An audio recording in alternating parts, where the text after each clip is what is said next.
Honorable Chair and honorable members, good morning and thank you for inviting us for this very important discussion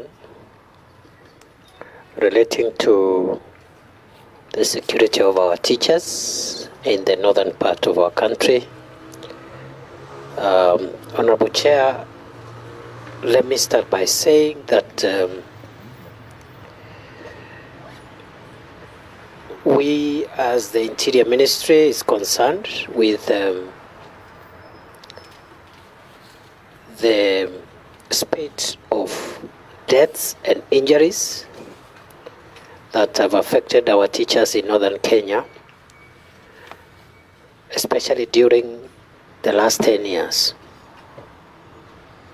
And that 10-year program period is the period in which we've had a major security threat emanating from the Al-Shabaab militants. As you are aware, from 2011 is when we started having this Al-Shabaab threat. And from that time, we have had a number of attacks involving civilians, and part of that civilian population that have been attacked are teachers. And I agree with you, it has had serious implications on our education, the education of our children in that part of our country. Honorable Chair, so that I remain true to what I was asked to do before this committee, I can confirm that over the last 10 years, we have had a number of deaths and injuries of teachers, mainly arising out of Al-Shabaab attacks in northern Kenya. On February 2011, one teacher was killed at a place called Gerile Police Post in Wajir South Sub-County. And this death was by a suspected Al-Shabaab attack.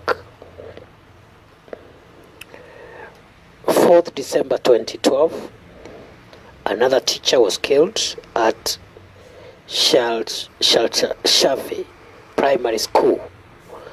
This one was found murdered with 2 gunshot wounds on his chest, and again this death was by suspected Al-Shabaab militants.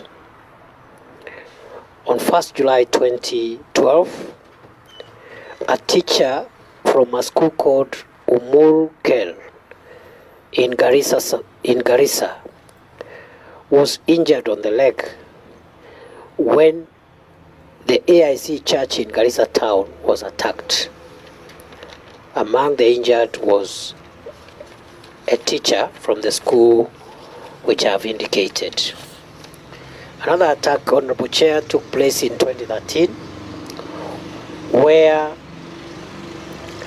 a BOM teacher at Damajale Primary School in Dadaab Sub-County of Garissa County was killed inside a police camp. And Honorable Chair and members, you realize that most of these deaths have actually appeared within or around police establishment, and I'll explain why. On 14th December 2014, we lost 18 teachers. 17 of them were working in some private schools. One of them was a TSC teacher. And these 18 teachers lost their lives when a bus they were traveling in from Mandera to Nairobi was involved in a terror attack. at a place called Arabia in Mandera County. In 2015, a teacher from Galmagala Primary School in Fafi sub-county was injured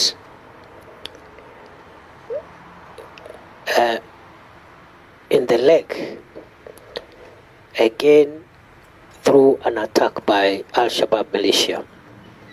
On 1st July 2016, a Kenyan of Islamic faith known as Salah Sabdo Farah was killed while trying to protect non-local teachers inside a bus from being killed by Al-Shabaab. And those who remember that incident will know that the then president awarded Mr. Salah Sabdo Farah the head of state commendation posthumously because he was killed while he was trying to plead with the militants not to attack the non-local teachers who are traveling home for holidays from Northeastern. On 6th October 2016, an ECD teacher working in Mandera North sustained gunshot wounds when a vehicle she was traveling in was ambushed and sprayed with bullets at a place called Erisuki in Mandera Central Sub-County. She was among 7 people who lost their lives in that attack. In 2017, a teacher from Fafi Primary School in Fafi Sub-County, Garissa County, was killed by suspected Al-Shabaab militia.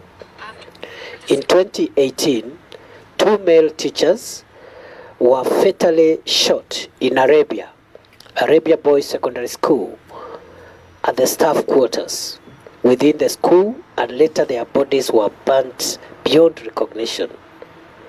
2 other non-local teachers who were residing within the school escaped unhurt. On 16 February 2018, 2 BOG teachers of Karsa Primary School were shot dead at Karsa Primary School in Wajir East Sub-County. On 16 February 2018, 3 non-local teachers were ambushed in their houses and shot dead at Korof Harar Sub-County in Wajir County. In 2020, 3 teachers from Kamude Primary School, Garissa County, were killed by Al-Shabaab militia. On 24th April 2020, a teacher at Karasa Primary School again sustained multiple gunshot wounds on the ankle, on the right leg, and the heel of the left leg while traveling in a bus along Korof Harar Road, Karsa Road. 15th December 2020, a teacher at Karsa Primary School again encountered suspected Al-Shabaab militants between Konton and Tarbaj in Wajir County and was injured on the right ear. In 2021, a male local teacher who was reporting to his station after recruitment by TSC lost his life after the vehicle he was traveling in was attacked by suspected Al-Shabaab militants. 31st January 2022, the head teacher of Warankara Primary School was killed in an improvised device, IED, attack between Arabia and Mandera town. On 21st June 2023, a teacher at Aresa Girls Secondary School survived an IED attack between Wargagut, this is last month, Chair, 2 months ago, June 21st, this year. A teacher at Aresa Girls Secondary School survived an IED attack between Wargagut and LLED and sustained serious injuries. Then, about 3 weeks ago, on 14th, 2023, finally, a teacher was killed in Wargagut Police Station, Mandera Sub-County, during a night attack by suspected Al-Shabaab militant. What this shows, Honorable Chair and members, is that we've lost quite a number of teachers. The biggest attack, of course, was the 2014 attack where we lost 18 teachers at one go. But every other year since 2011, when the Al-Shabaab group was formed, we have had 1 or 2 to 3 teachers killed, injured every year. And this, of course, has had devastating implications on our education standards and the stability of the teaching. What measures have the government taken to protect teachers who are stationed in arid and semi-arid areas and other parts of the country that are facing security threats? One of the measures we have taken, Honorable Chair, is to engage stakeholders. We had meeting and we have urged the education fraternity to continuously review the security needs and the changing nature of the threats that teachers are facing so that we can be able to serve and respond to those threats. In Mandera County, Chair, I can report that the teachers teaching around Ouagadou, Tarbe, Muratelo, Kotot, Jibal, and neighboring areas, we have temporarily removed them from those facilities to a more safer area within Elwak town, because it was agreed after consulting with the stakeholders that for the time being, until the current threat is contained, the recent wave of threat is contained, it is not advisable to keep those teachers in isolated places in the schools and other places where they have been staying. So they are all staying in one area, and they are being escorted to their workstation and back until we contain the current wave of threats. And this we do all the time, and not just for that area. Right now, Honorable Chair, we are facing a number of threats in northern Kenya. As you are aware, as late as yesterday, we've had an attack at the upper coast in the Lamu area, at the intersection of Lamu and Tana River. And in our assessment, we have intelligence that the presence of terror elements has increased in that region in the last few months for reasons that are beyond Kenya, because there are reasons which are external, emanating from activities in Somalia at the moment. And therefore, what we have done in that general region, we have taken the decision that all teachers will be evacuated and pulled at safe points, and then they will be escorted to and from school until we flush out the current threat, mainly in Garissa, Wajir, southern Wajir, and much of Mandera County. So we are withdrawing non-local teachers to safe areas because we consider this to be a period of high security threat. We are pulling teachers together. Teachers who are operating in a certain locality, we pull them together to reside in a central safe place where they are guarded by security officers and escorted to and from work.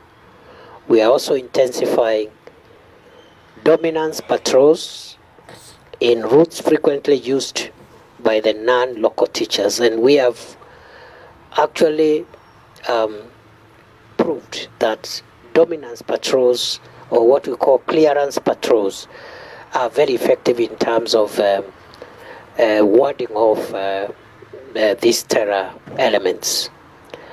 We have just started that, and we hope to increase our patrols, and some of the routes, for example, between Elwak and Mandera, we have intensified our patrols there, but we also want to include other routes, especially that corridor between Wajir, coming southwards to Tarbaj and into Garissa, Abaswen, Garissa. So dominance patrols, or what we call picketing, is what we want to upscale in most of those areas that are affected. And we had the same problem in the Lamu area, and one of the things that really helped us is the picketing patrols. Even yesterday's attack, one of the things that saved us, the target was to hurt hundreds of people who were traveling in buses, but luckily when the attack happened, there was a patrol. The special forces were just 1 kilometer, 2 kilometers on patrol, and that's why they were able to neutralize that threat before it could cause many fatalities. That is the strategy we want to employ for the main routes in northern Kenya, especially targeting the closure and opening of schools, because also experience has shown us, Chair, that most teachers are hurt, they are injured, they are killed, they are attacked, either during the closing or opening of schools. Why? Because they travel together. If they are not local teachers, maybe they are traveling to Nairobi or other parts of the country. Waziri, your time is up. Yeah. So I would wish that in the remaining questions, yeah, you take us through the questions, and then you'll explain in the subsequent questions, so that I'll still add you another 5 minutes. Will be enough, or 10? Five is enough. Five is enough. So that you'll explain the other nitty-gritties in the subsequent questions. So the first, then, by way of summary, Chair, the first question was, I was asked to enumerate the attacks that have taken place in the last 10 years, which I have, until the latest one, which was 3 weeks ago. The second question was the measures that we have taken, and I've already almost expanded some of those measures. They are on page 3 of my statement, and maybe the third issue was how we are collaborating with the TSC, and there I can say again, it is through stakeholder meetings, which are regular. We are going to make them more regular, because those needs keep on changing from time to time.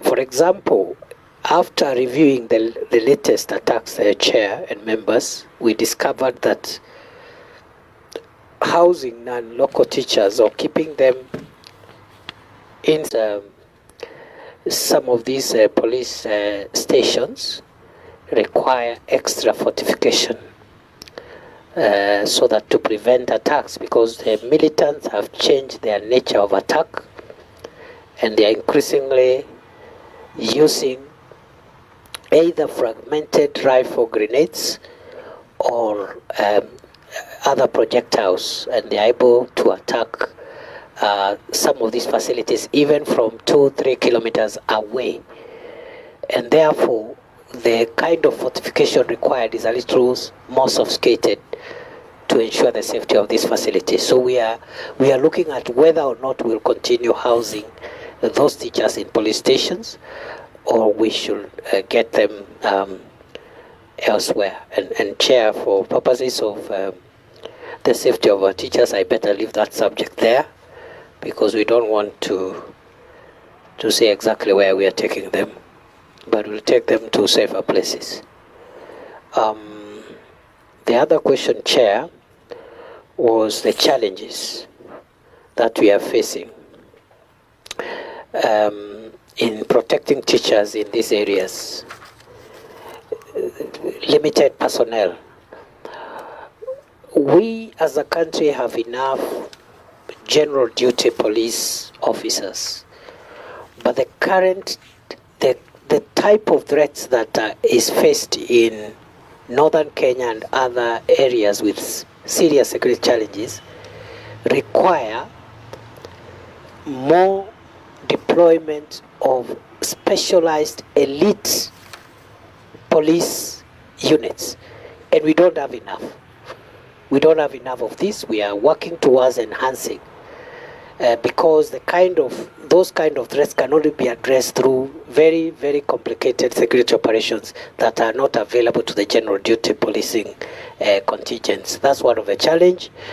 Some of the locations are in very remote areas. The schools are far away and far in between, and that makes it impossible for us to be present elsewhere. And then there's a lot of fake news that is causing alarm sometimes unnecessarily because of social media. There's a bit of incitement, even from the local communities, against non-local teachers. So some of the threats are coming from the local communities themselves, and we must therefore look towards engaging local communities to accept the reality that they don't have enough teachers and they will rely on teachers from elsewhere. And even as they work towards generating their own adequate capacity of local teachers, they will still need non-local teachers to fill that gap. So when they incite harm on non-local teachers, they're actually harming the education of their own children. We have the social amenities are scarce, and therefore most teachers are attacked when they are leaving their stations to go and look for social amenities. So that's a long-term development challenge that we need to look at. And or being even recruited into some of these networks is real. So we would recommend shorter periods of service for non-local teachers in those areas. We also recommend that we need to have a framework for sharing information